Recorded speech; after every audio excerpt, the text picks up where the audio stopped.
যে একজন দর্শক আমাদের থেকে জানতে চেয়েছেন যে রিক্সা চালক রিক্সা চালায়, রিক্সা চুরি হয়ে যাবার ভয়ে মসজিদে উনি নামাজ পড়তে রিক্সার টেনশন তার মাথায় আসে।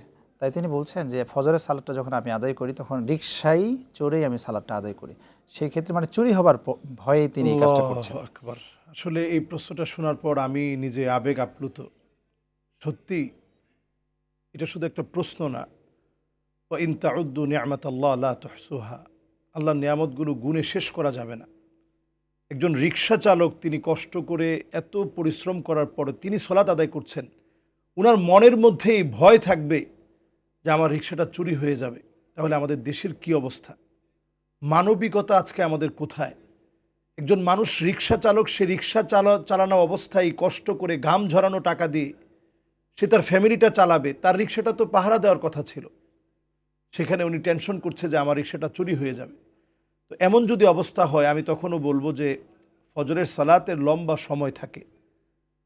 সময় থাকে, আপনি প্রয়োজনে একজনকে আপনি দাঁড় করায় রাখলেন অথবা দায়িত্বশীল কারো সামনে আপনি অন্তত বলে এরপরে আপনি নামাজ পড়তে দাঁড়ালেন।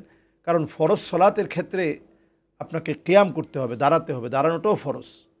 যেহেতু দাঁড়ানোটা ফরজ, আপনি বসে যদি নামাজটা আদায় করেন তাহলে নামাজটা আসলে ফরজটা আদায় হলো না। এই জন্য আমি ভাইকে বলবো যে পাশেই রিক্সার পাশে যদি আপনি ছোট্ট একটা জায়নামাজ রাখেন, এটা আপনার জন্য সবচেয়ে ভালো হবে। মসজিদের সাথে লিংক আপ করা। আরেকটা হচ্ছে নিরাপদ ব্যবস্থা।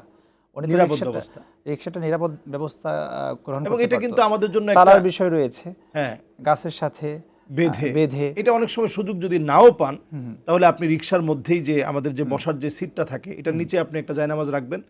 এবং ওয়া জুইলাত লিয়াল আরদু মাসজিদা, এই লোক কিন্তু যদি জামাত ছাড়াও নামাজ পড়ে তার এই ভয়ের কারণে, এটা একটা ওজর। এই ওজরটা শরীয়তে কিন্তু গ্রহণযোগ্য ওজর।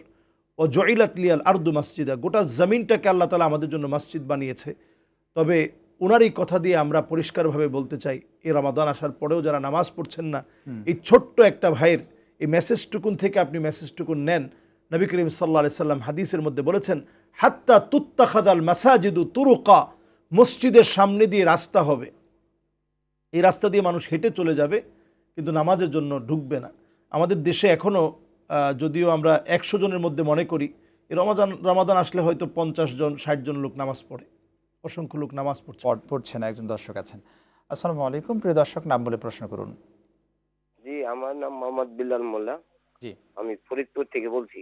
জি, প্রশ্ন করুন প্রিয় ভাই, আপনাকে শুনছি। আমার প্রশ্ন হলো এই যে মসজিদে নামাজ পড়তে যাই, কিন্তু সুদখোর যারা সুদ খায়, ঘুষ খায়, তারা আমার দুই পাশেই থাকে। কিন্তু আমি কি ওই জায়গায় নামাজ পড়লে, কাঁধে কাঁধে নামাজ পড়লে কেমন নামাজ হবে? আপনি থাকুন, আপনার আবেগ অনুভূতি সম্পর্কে আমরা বুঝতে পারছি।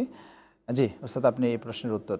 দেখুন, উনিও কিন্তু একেবারে আবেগ আপ্লুত কণ্ঠে যে ওনার পাশে সুদখোর ঘুষখোররা থাকলে নামাজ হয় কিনা। আসলে ওয়ালা তাজিরু ওয়াজিরাতু উইজরা উখরা, আল্লাহ তাআলা কারো বোঝা কারো উপরে চাপিয়ে দেয় না। কিন্তু ওনার কষ্টের জায়গাটা হচ্ছে যে নামাজ পড়ছে, তারপরও আমাদের সুদের চিন্তা যাচ্ছে না, ঘুষের চিন্তা যাচ্ছে না, হারামের সাথে আমরা সম্পৃক্ত হচ্ছি, হারাম খাচ্ছি। এই আবেগ থেকেই তিনি প্রশ্নটা করেছেন। তিনিও হয়তো জানেন যে এই অবস্থায় ওনার নামাজ হবে, কারণ উনি তো সুদ খাচ্ছেন না। সমাজের ভিতরে এমন একটা সময় আসবে, নবী করিম সাল্লাল্লাহু আলাইহি সাল্লাম বলে গেছেন, ইস্তাহিল্লুন আল হেরা ওয়াল হারির, মানুষের মধ্যে ব্যাপকভাবে হারাম বস্তুগুলোকে হালাল করে নেওয়ার প্রবণতা বেড়ে যাবে। মানুষ হালাল মনে করেই হারাম কাজগুলোকে করবে। এখন আমাদের সমাজের ভিতরে তাই হচ্ছে। সমাজের ভিতরে মিউজিক বলেন, সুদ ঘুষ, অন্যায়, ব্যভিচার, রাহাজানি, ছিনতাই, ডাকাতি, মামলা বাণিজ্য, সব যা রয়েছে, সব যা আমরা করছি, এই হারাম কাজগুলোকে আমরা হালাল মনে করে করছি। এজন্যই আল্লাহ রাব্বুল ইজ্জাত ওয়াল জালাল রমাদানের মতো একটা মাস দিয়ে আমাদেরকে একটু পবিত্র বানাতে চান। আমাদের যে পঙ্কিলতাগুলো আছে সেগুলো ধুয়ে দিতে চান। এই রমাদান থেকে যেন আমরা শিক্ষা নিয়ে অন্তত আমরা অন্যায়গুলো ছেড়ে দিই। আল্লাহ যেন তৌফিক দান করেন। আমিন আমিন।